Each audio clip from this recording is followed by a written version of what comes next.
واش سمعتوا داك الخبر اللي حاليا داير بوم على وليد الركراكي؟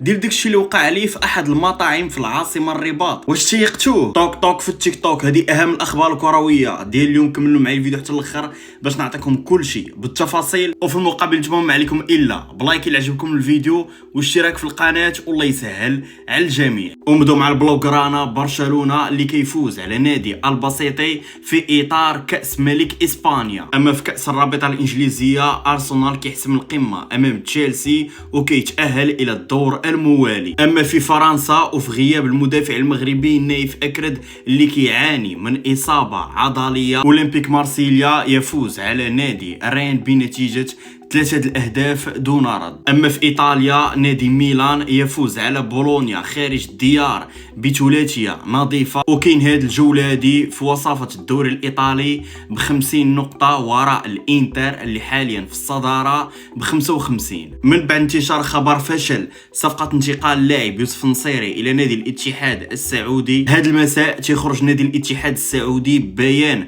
رسمي تعلن فيه التعاقد مع المهاجم المغربي من بعد ما داروا استئناف رسمي لدى الفيفا. اما في البطوله الوطنيه نادي الرجاء الرياضي يعلن التعاقد مع الظهير الايسر ايوب العملود بشكل رسمي. الجامعه الملكيه لكره القدم تتعلن في بيان رسمي اليوم انها غادي تستأنف القرارات اللي اتخذتها لجنه الانضباط التابعه للاتحاد الافريقي لكره القدم. واليوم انتشر واحد الخبر المصدر ديالو هو الصحفي اسامه بن عبد الله، تيقول على ان وليد الركراكي كيتعرض لتعامل غير لائق داخل احد المقاهي في العاصمه المغربيه الرباط. قالوا لي بان يوم الاحد الماضي وليد مشى يفطر في احد المقاهي بالرباط واستقبل بعنف لا من طرف المحبين اللي كانوا حاضرين في المقهى، لا من طرف السربايته هو اللي ما تعاملش معاه كيف ما خصو يتعامل مع زبون. وبالتالي